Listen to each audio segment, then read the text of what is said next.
Evening students, welcome to our channel the Guru classes. सभी का स्वागत है। राधे राधे सभी को। कुछ बच्चे शिकायत कर रहे थे कि सर न्यूमेरिकल वगैरह में प्रॉब्लम है, न्यूमेरिकल समझ नहीं आ रहे हैं, तो उसके लिए हम आज न्यूमेरिकल की एक क्लास लगाने वाले हैं। तो न्यूमेरिकल के बारे में क्या है, तो चलो शुरू करते हैं बिना किसी देरी से। तो देखो, आज जो टॉपिक पढ़ने वाले हैं वो मिरर फॉर्मूला से रिलेटेड है। इससे पहले हमने बहुत सारी चीजें पढ़ी, ठीक है, जैसे मिरर के बारे में क्या है, मिरर कितने टाइप का है, कॉन्वेक्स कैसे बिहेव करता है, कॉनकेव कैसे बिहेव करता है, और उत्तल अवतल के बारे में सब कुछ जाना। और आज हम जिस टॉपिक के बारे में पढ़ने वाले हैं या जिस चीज के बारे में पढ़ने वाले हैं वो है हमारे मिरर फॉर्मूला या दर्पण सूत्र। तो चलो बिना देरी के शुरू करते हैं। कोई भी डाउट हो तो कमेंट सेक्शन में जरूर बताएं, ठीक है। और उससे पहले जो आज चैनल पर नए हैं, जो आज पहली बार आए हैं, वो चैनल को सब्सक्राइब जरूर करें, वीडियो को लास्ट तक देखें, आपको फायदा मिलेगा। अभी जैसे कल अर्धवार्षिक परीक्षा हाफ ईयरली का जो टाइम टेबल है वो रिलीज हो चुका है। उसके अकॉर्डिंग जब आप इन सारे वीडियोस को देखोगे वन बाय वन, तो क्या होगा कि आपके सारे के सारे डाउट है वो क्लियर हो जाएंगे। कुछ बच्चों की शिकायतें थी कि सर बड़ी वीडियो नहीं डालते, आप छोटे छोटे वीडियो डालते हो, तो उसमें फायदा है आपका। छोटे वीडियो जब देखोगे तो आपको एक टॉपिक क्लियर होगा, तो उस टॉपिक से अब कुछ बच्चे ऐसे भी होंगे जिनके मतलब एक टॉपिक में डाउट होगा, तो वो केवल एक पर्टिकुलर वीडियो जाके देखेंगे तो उसको क्या होगा, वो डाउट क्लियर हो जाएगा। यदि पूरा वीडियो मान लो मैं 1 घंटे का बना दूं, 3-4 टॉपिक अंदर डाल दिए, तो उसमें क्या होगा, सारा वीडियो देखना पड़ेगा आपको। छोटे छोटे टॉपिक है तो फायदा है कि जिस टॉपिक में डाउट है उसी को क्लिक करो, उसी को देखो पूरा। और कोई डाउट हो तो आप कमेंट सेक्शन में डाल के जाओ कि सर ये डाउट है। और चलो तो फिर शुरू करते हैं। सबसे पहले देखो मिरर फॉर्मूला क्या है, दर्पण सूत्र। आप जब किताब में देखोगे तो आपको एक सूत्र नजर आएगा। क्या सूत्र है? 1/f बराबर 1/v प्लस 1/u। ये सूत्र क्या कहता है? ये हमें बता रहा है कि दर्पण की जो फोकल लेंथ है, फोकस दूरी है, या मिरर की जो एक क्या है आपके वी जिसका मान होता है, हमने पिछली क्लास में पढ़ा था, इमेज की डिस्टेंस या डिस्टेंस ऑफ इमेज, प्रतिबिंब की दूरी, और ये है बिंब की दूरी, यानी आपके क्या है यू, ठीक है। इसको बोलते हैं अपन ऑब्जेक्ट की डिस्टेंस, ठीक है ना, डिस्टेंस ऑफ ऑब्जेक्ट। तो इन तीनों के बीच में एक रिलेशन, क्या है, तीनों के बीच में एक रिलेशन, रिलेशन यहाँ पर इसको बोल सकते हैं संबंध। तो इस रिलेशन या संबंध को जिसके द्वारा दर्शाया जाता है उसको बोलते हैं मिरर फॉर्मूला या दर्पण सूत्र। बात आ गई सबको समझ में? तो ये चीज इसके अंदर आपको क्या करनी है, ध्यान में रखनी है। अब देखो इसका प्रयोग कैसे करना है। जैसे हमने पीछे टॉपिक पढ़ा था साइन कन्वेंशन, चिन्ह परिपाटी। तो जैसे v का मान कब प्लस लेना है, f का मान कब माइनस लेना है, u का मान माइनस होता है, तो उन सभी नॉलेज को आपको इकट्ठा करके फॉर्मूले में डालना है। तो यहाँ पर इन तीनों की जो क्या है आपके यूनिट है, ठीक है ना, वो भी आपको साथ में लिखनी है। यूनिट लिखोगे तो आपका कैलकुलेशन एकदम सही आएगा। अब बच्चे क्या करते हैं, क्वेश्चन तो पढ़ते हैं बट कैलकुलेशन में गड़बड़ खा जाते हैं। कैलकुलेशन में यदि गड़बड़ खा गए तो आपकी वो आपका कसूर है, कैलकुलेटिव मिस्टेक, ठीक है। तो यहाँ पर इन तीनों के बीच में जो रिलेशन है उसको इस फॉर्मूले द्वारा रिप्रेजेंट करते हैं। एक इसमें टॉपिक और है मैग्निफिकेशन। क्या है मैग्निफिकेशन? ध्यान से देखना, मैग्निफिकेशन हिंदी में इसको बोलते हैं आवर्धन, ठीक है।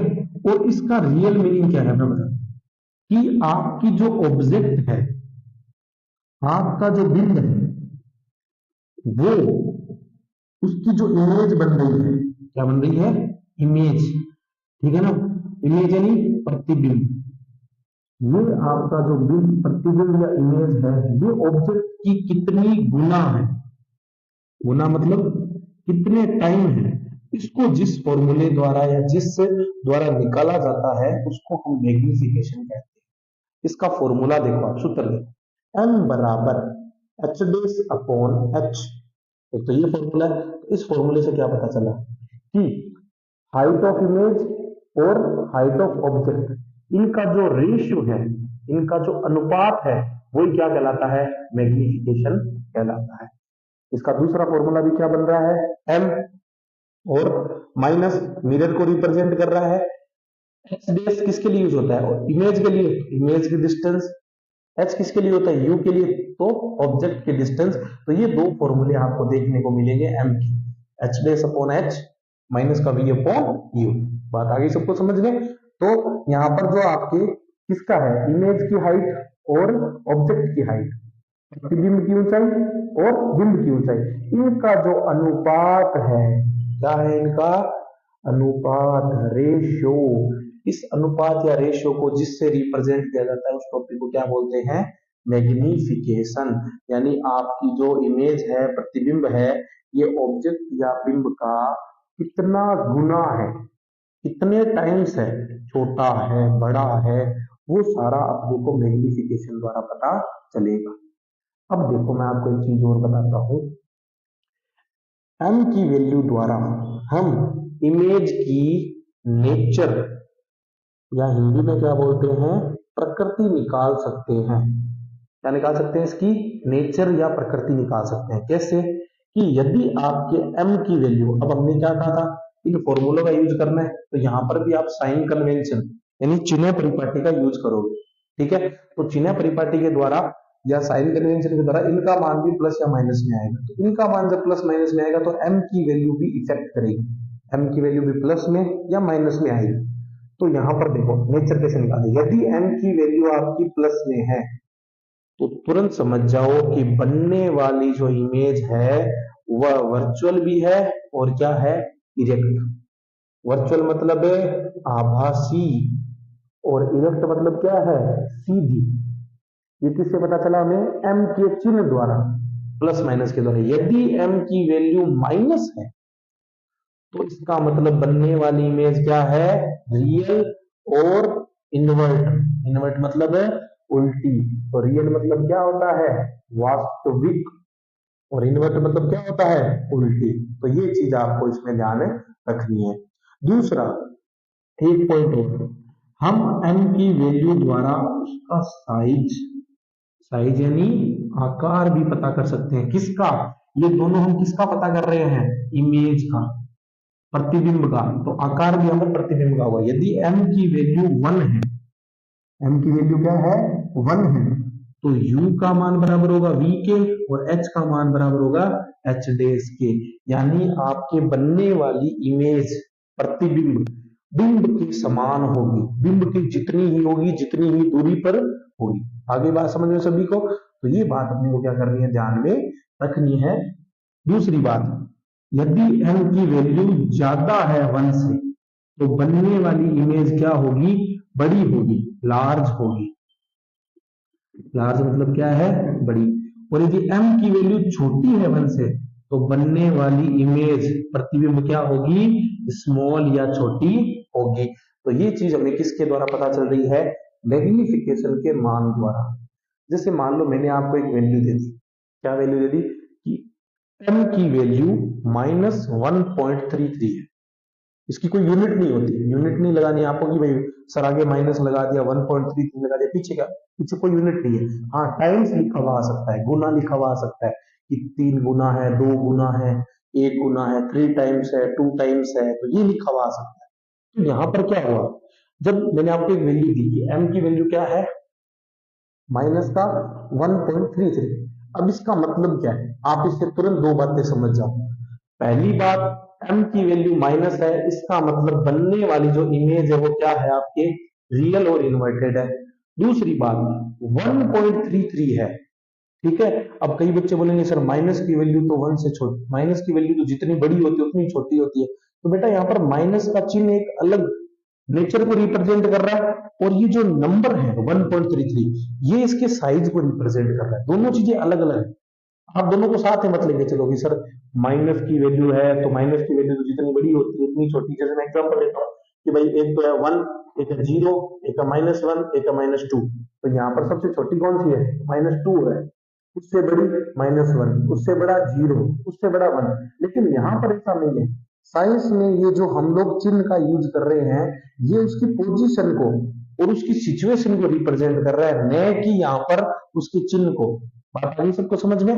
ठीक है, तो यहाँ पर माइनस का मतलब ये हो गया, 1.33 का मतलब क्या है, अब मैंने क्या बताया था, यदि m का मान 1 से बड़ा हो तो बनने वाली इमेज क्या होगी, बड़ी होगी, लार्ज होगी। बात आ गई सबको समझ में? तो हमने दर्पण सुदर्श ये पढ़ा, तीनों के बीच में जो रिलेशन है उसको किससे रिप्रेजेंट किया जाता है, मिरर फॉर्मूला या दर्पण सूत्र से रिप्रेजेंट किया जाता है। दूसरी बात हमने पढ़ी मैग्निफिकेशन, आवर्धन। आवर्धन क्या होता है, एम का फॉर्मूला होता है H base upon H. H यानी जो आपके क्या है, इमेज की हाइट है, और एच का मतलब क्या है, ऑब्जेक्ट क्या है, इनके बीच का जो अनुपात है, रेशियो है, उसको मैग्निफिकेशन द्वारा रिप्रेजेंट किया जाता है। नॉर्मल लैंग्वेज में बोला जाए तो मैग्निफिकेशन या आवर्धन का मतलब क्या होता है, गुना या टाइम्स। आगे सबको बात समझ में? नेक्स्ट देखो, एम का फॉर्मूला एक और होता है माइनस का वी अपॉन यू। ठीक है, इसकी कोई यूनिट नहीं होती। अब हम आगे एक दो बुक के न्यूमेरिकल करेंगे, बुक के अंकित प्रश्न। ठीक है, क्योंकि इन सभी जो हमने अब तक पढ़े हैं, प्लस का चिन्ह है, माइनस का चिन्ह है, फॉर्मूला है। अच्छा, कोई भी फॉर्मूला या सूत्र क्यों बनता है आपको पता है? जैसे ये फॉर्मूला बना है, इसका फायदा क्या है, इसमें कितनी चीजें यूज हो रही है, देखो एक दो तीन। तो इसका मतलब आपको किसी भी क्वेश्चन के अंदर इन तीन में से कितनी वैल्यू देगा, दो। और एक चीज आपसे पूछेगा, वी और यू दे देगा, एफ पूछेगा, यू और एफ दे देगा, वी पूछेगा। कुछ भी कैलकुलेशन में तीनों में से दो चीज आपको देगा। ठीक है, सेम वही बात यहां पर है। अब यहां पर आपस में रिलेशन है, तो आपको मान लो किसी क्वेश्चन में इन तीनों में से दो चीज दे देगा, बाकी चीज पूछ लेगा। ठीक है, तो कहीं ना कहीं ये फॉर्मूला जो होता है, सूत्र जो होता है, वो हमें कहीं ना कहीं ट्रिक देके जाता है, हिंट देके जाता है। तो इसलिए हमें उस चीज को पहचानना है कि भाई क्या दे रखा है, कैसे दे रखा है, चिन्हों का भी ध्यान रखना है। ठीक है, तो जिसने इनका चिन्हों का ध्यान रखा उनके लिए ये बेस्ट है, जिन्होंने नहीं रखा तो वो उनको क्या होगा, नुकसान होगा। तो चलो हम आगे बढ़ते हैं, जानते हैं। ठीक है, ये कैसे है, एक दो न्यूमेरिकल करते हैं। मैं आपको दो न्यूमेरिकल या एक न्यूमेरिकल सोल्व करके बताता हूँ, आपको समझ आते हैं नहीं आते फिर आप बुक के क्वेश्चन करो, फिर उसमें कोई डाउट हो तो आप मेरे को पूछो, तो मैं उस पर भी एक सिंगल वीडियो बना करके आपको बता सकता हूँ। ठीक है, तो मैं इसको रफ कर रहा हूँ, उसके बाद अपन देखते हैं, तो ध्यान से बस देखते रहना। और अब आप बुक हाथ में ले लीजिए, क्योंकि जो बुक है उसके द्वारा ही हमें आगे अब बताया जाएगा। ठीक है, क्योंकि उसका क्वेश्चन साथ साथ पढ़ेंगे और करेंगे। तो देखो ध्यान से, बुक ले लेते हैं अभी साथ में। ठीक है, ये जैसे मेरे पास बुक है सामने पड़ी है, तो इसका जो एग्जाम्पल है 10.1 या 9.1, जो अभी 9 चैप्टर है तो उसमें आप 9.1 है वो बुक में एग्जाम्पल निकालें। ठीक है, उदाहरण जो 9.1 है वो निकाल लें। ठीक है, अब इसके अंदर अपने को पढ़ना क्या है, क्वेश्चन क्या है। देखो, जैसे जैसे आप क्वेश्चन पढ़ोगे, जैसे जैसे आप क्वेश्चन करोगे, वैसे वैसे आपको साथ में उनकी वैल्यू लिखनी पड़ेगी। जिसने ये वैल्यू लिखनी सीखी कि भाई क्या है कैसे है, वो तो इनके क्वेश्चन को बहुत आसानी से कर लेगा, बहुत एकदम इजी पैटर्न। देखो, जैसे मैंने यहाँ 9.1 लिख रहा हूँ। ठीक है, क्वेश्चन क्या है, एक कॉन्वेक्स मिरर। जैसे ही इंग्लिश मीडियम में नाम आता है कॉन्वेक्स मिरर और हिंदी मीडियम में नाम आता है उत्तल दर्पण, तो जो मैंने साइन कन्वेंशन के अंदर आपको चिन्ह लिखवाए थे वो आपके दिमाग में आ जाने चाहिए कि किसकी वैल्यू किसमें होती है, किसकी वैल्यू किसमें। तो अब जैसे बाकी चीजें चलो याद रखो चाहे ना रखो, आप आर की वैल्यू याद रखो, क्योंकि देखो यू और एच तो क्या होता है हमेशा, यू तो माइनस का होता है, एच किसका होता है, ऑलवेज प्लस का होता है, तो दो तो चीजें फिक्स है, छोड़ो। लेकिन आर को याद रखो या एफ को याद रखो। ठीक है, तो यदि मैं कॉन्वेक्स की बात करूं या मैं उत्तल की बात करूं, तो उसमें आर की वैल्यू और एफ की वैल्यू क्या होती है, आपके प्लस की होती है। क्या होती है, प्लस की। तो ये चीज मेरे दिमाग में है, तो बस आगे बढ़ते हैं। used for rear view on an automobile has a radius of curvature of 3 metre दे दिया इसने। यदि हमें आर की वैल्यू लिख रही है तो तुरंत लिखो +3 मीटर। याद रखना, कोई भी क्वेश्चन करो तो ये तीनों फॉर्म आपको लिखनी है, चिन्ह भी होना चाहिए, नंबर भी होना चाहिए, वो जो डिजिट दिया है, और उसकी यूनिट भी अपने पास होनी चाहिए, लिखी हुई होनी चाहिए। ठीक है, तो यदि उत्तल दर्पण की अपने को वक्रता त्रिज्या दे रखी है तो वक्रता त्रिज्या, अब आर का मान यदि हमें दिया है तो सिर्फ एक ही चीज के लिए दिया है, वो है एफ का मान निकालने के लिए, वरना आर का कोई भी इसमें इंपॉर्टेंस नहीं है। तो मैं तुरंत आर के द्वारा एफ का मान निकालूंगा। आर बराबर फॉर्मूला क्या होता है, 2 ऑफ एफ बराबर क्या होगा, आर बट्टा 2।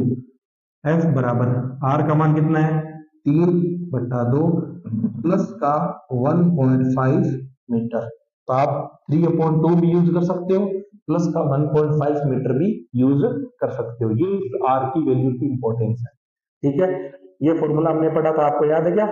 रेडियस ऑफ कर्वेचर और फोकस डिस्टेंस या फोकस जो दूरी है उनके बीच का रिलेशन है, ठीक है। तो आगे देखो, if a bus is located at the 5 metre from this mirror, इस मिरर से कोई बस है वो 5 मीटर की दूरी पर है, तो यानी आपकी यू है, ऑब्जेक्ट है वो 5 मीटर की दूरी पर है, और यू का मान हमेशा किस में होता है आपका, माइनस में, ऑलवेज। क्योंकि हमने यही चीज पढ़ी है, क्या पढ़ी है कि ऑब्जेक्ट को या यू को हमेशा किस तरफ लेना है, बाईं ओर लेना है, लेफ्ट साइड लेना है। और जब लेफ्ट साइड लेंगे तो यू का मान हमेशा किस में होगा, माइनस में होगा। नेक्स्ट देखो, फाइंड द पोजीशन। अब हमें क्या पूछ लिया, पोजीशन पूछ ली, वी का मान। नेचर पूछ ली, नेचर पूछी इसका मतलब प्रकृति पूछी, इसका मतलब एम का मान। और साइज पूछा है, ठीक है, यानी साइज का मतलब बड़ा होगा छोटा, केवल वो पूछा है हमें। हमें यहाँ पर ये नहीं पूछा कि भाई एच डेस का मान कितना होगा। क्यों नहीं पूछा? क्योंकि यदि हमें एच का मान दिया होता, इसका मान दिया होता एच का, तो हमें एच डेस पूछता। तो इसलिए एम की जो वैल्यू आएगी उसके आधार पर हम छोटा बड़ा बता सकते हैं कि स्मॉल होगा या बिग होगा। तो चलो आगे शुरू करते हैं। तो अकॉर्डिंग टू मिरर फॉर्मूला या मिरर फॉर्मूले का यूज करने के अनुसार 1/f is equal to 1/v plus 1/u, ठीक है। f की जगह पर वैल्यू रखो 1.5 बराबर v अपने को फाइंड आउट करना है, प्लस u की वैल्यू कितनी है, -5, माइनस का 5, माइनस होगा प्लस से गुणा 1/v माइनस। अब इस माइनस वाले को भेज दो इधर, तो किस में हो जाएगा, प्लस में, और 1/v उधर पड़ा है। दोनों का एलसीएम निकालने से पहले यहाँ पॉइंट हटाओ, 10 आ गया, 0 आ गया, दोनों का एलसीएम निकाला 15, ठीक है। 15 को 15 से डिवाइड किया 1 टाइम, इधर आ गया 10, प्लस 5 को से डिवाइड किया 3 टाइम, 1 किया तो 3, 1/v, 13/15 बराबर 1/v। यदि यहां से v की वैल्यू निकाले, इन दोनों को उल्टा कर दो या क्रॉस मल्टीप्लाई भी आप कर सकते हो, v को इधर मल्टीप्लाई इधर आ जाएगा, 15 उधर चला जाएगा, 13 नीचे चला जाएगा, तो v बराबर आ जाएगा 15/13। इसको आप डिवाइड करोगे तो प्लस का 1 बार डिवाइड जाएगा, फिर 20 बच गया, तो फिर जाएगा कितने टाइम, फिर 1 टाइम जाएगा, ठीक है। तो 7 बचेगा 0, फिर 5 टाइम जाएगा। आपके v की वैल्यू किसमें आ गई, प्लस का 1.15 मीटर। ये डिवाइड करने पर v की वैल्यू आ गई। तो v की वैल्यू फाइंड आउट करने के बाद m की वैल्यू। अब m के हमने दो फॉर्मूले पढ़े थे। कितने फॉर्मूले थे, दो। पहला था h डेस अपॉन h, दूसरा फॉर्मूला था माइनस का v अपॉन u। तो आप दोनों में से कोई सा फॉर्मूला m के लिए निकाल सकते हो, लेकिन आपको दे क्या रखा है, गिवन क्या है वो देखो।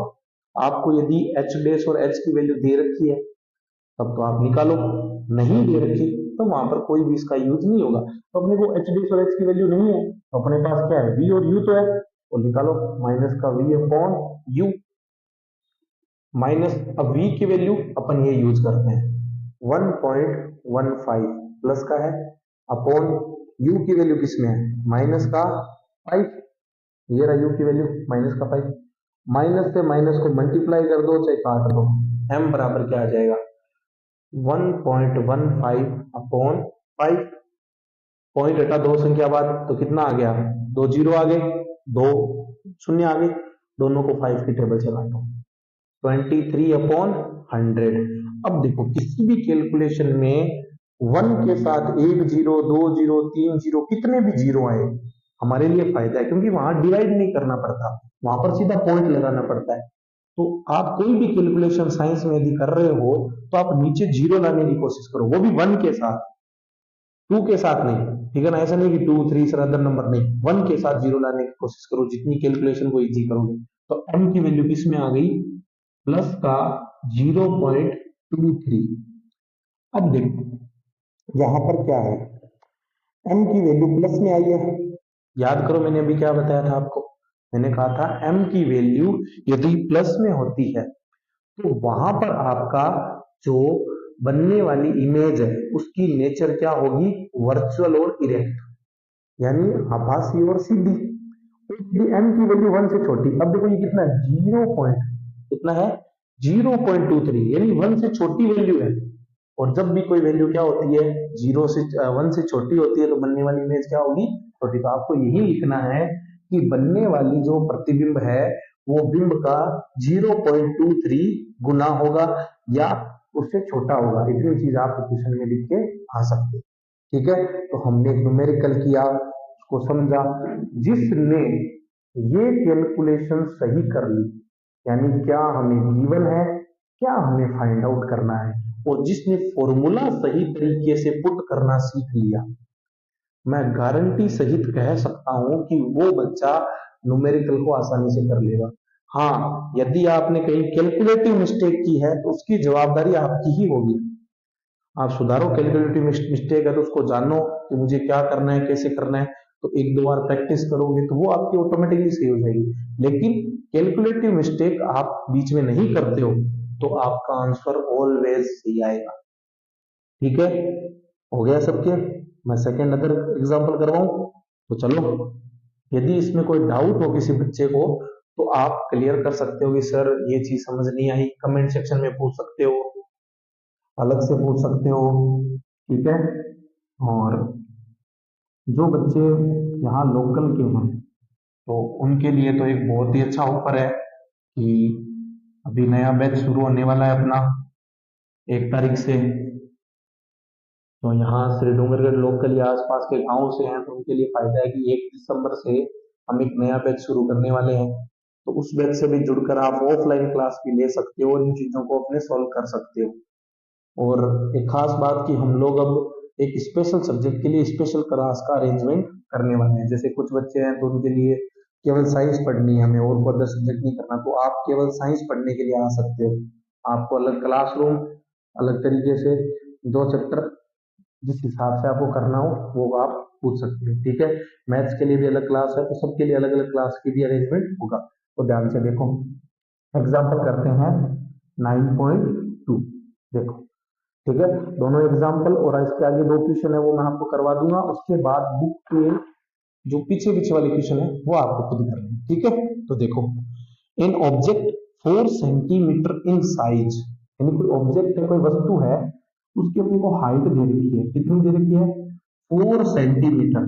तो मैंने प्लस लगा दिया, क्यों, क्योंकि मैंने आपको पहले ही बता दिया u का मान हमेशा माइनस, सॉरी, और h, सॉरी सही है, h का मान ऑलवेज प्लस। ठीक है, बिना पढ़े आप ये कर सकते हो। Is placed at 25 centimetre in front of concave mirror of focal length 15 centimetre. यानी u का मान दे रखा है कि उसको 25 सेंटीमीटर दूर रखा गया है।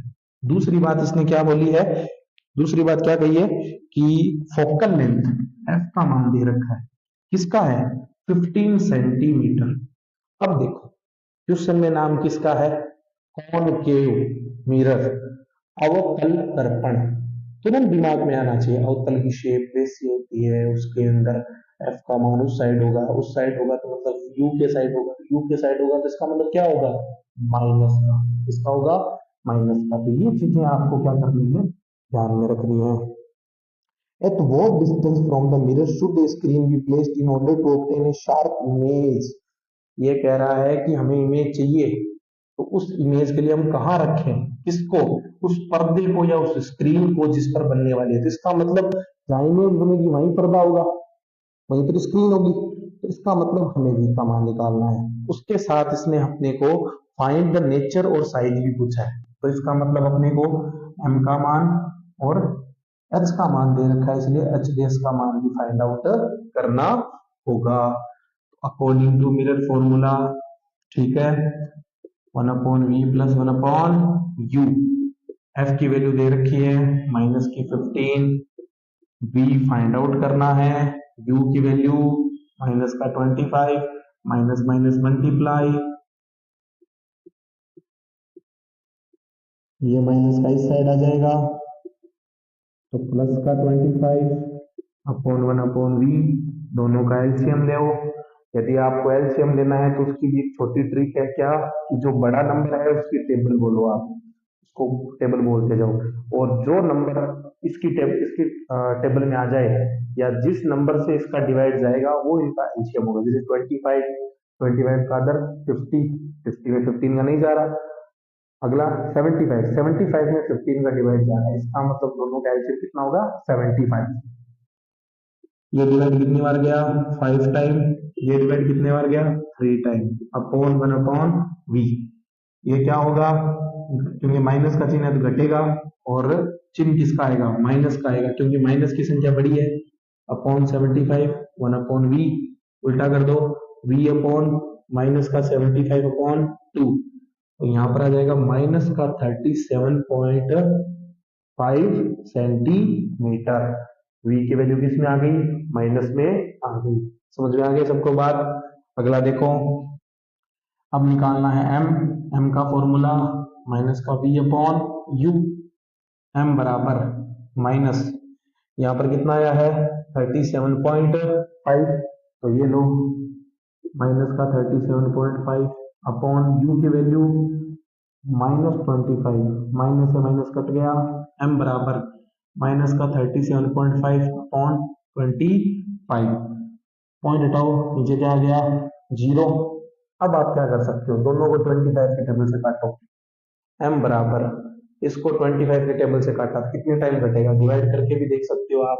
जैसे 375 में 25 का डिवाइड किया तो 1, 25 कितना बच गया, कितनी बार जाएगा, कितनी बार जा रहा है 15, तो इसको 25 के टेबल से काटा 15 टाइम, इसको 25 के टेबल से काटा 10 टाइम, तो m की वैल्यू क्या आ जाएगी माइनस का 1.5, सीधा, क्योंकि नीचे जीरो आ गया, 1 क्या गया जीरो, एक जीरो तो एक संख्या बाद पॉइंट, तो 1.5 माइनस, m की वैल्यू माइनस में।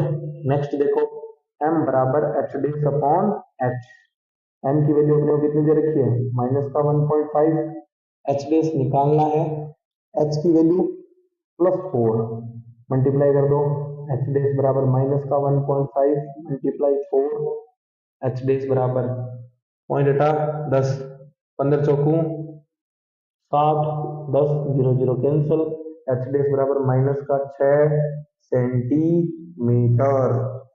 कैसे आया, हमने कैलकुलेशन से किया, पहले हमने मिरर फॉर्मूला यूज किया, v की वैल्यू फाइंड आउट की, उसके बाद हमने m वाला minus v upon u, m की वैल्यू फाइंड आउट की, m की वैल्यू माइनस का 1.5 आ रहा है, उसका मतलब नेचर क्या है, क्या हो सकती है नेचर, माइनस का मतलब रियल इमेज और इन्वर्टेड यानी उल्टी, और 1.5 को हम क्या बोलते हैं, 1.5 गुना ज्यादा, ठीक है ना, यानी 100% की 150%। तो यहाँ पर देखो आप 25 का यदि आप 1.5 गुना निकालोगे कितना आएगा 37.5, और h का भी 4 का भी आज जब 1.5 गुना निकालोगे तो कितना आएगा 6। तो यानी इसका मतलब हमारे जो m की वैल्यू है वो हमें डिसाइड करती है कि हमारे नेचर, साइज या इमेज कैसी होगी। तो ये दो क्वेश्चन, दो एग्जाम्पल थे, दो उदाहरण थे, मैंने आपको सही तरीके से समझाए, जाने हम लोगों ने। आज हमने मिरर फॉर्मूला और न्यूमेरिकल के बारे में पढ़ा, न्यूमेरिकल कैसे होते हैं। यदि अब इसके आगे दो क्वेश्चंस हैं, उन दो क्वेश्चन को, जो कि बुक के इंटरनल क्वेश्चन है और कुछ लास्ट में है, तो उन क्वेश्चन को अच्छे से पढ़ें, जाने। यदि किसी भी क्वेश्चन में डाउट हो, समझ में नहीं आए, तो आप बताएं, उनकी प्रैक्टिस करें, क्योंकि देखो न्यूमेरिकल का एक ही शॉर्टकट तरीका है, वैल्यू फाइंड आउट करो, फॉर्मूले लर्न करो और प्रैक्टिस करो। जब आप कैलकुलेशन करोगे, कैलकुलेशन निकलेगा, तब मेरे को समझ में आएगा हमारी गलती कहाँ है। ठीक है, तो सभी को बहुत बहुत धन्यवाद लास्ट तक जुड़े रहने के लिए, और हमने आज पूरा पढ़ा ये टॉपिक, तो पूरा वीडियो देखें, समझें, कहीं यदि कोई लगे आपको डाउट तो जरूर पूछें। ठीक है, तो सभी को शुभ रात्रि, बहुत बहुत धन्यवाद। ठीक है, राधे राधे, तो सभी चैनल पर बने रहें। ठीक है, थैंक यू।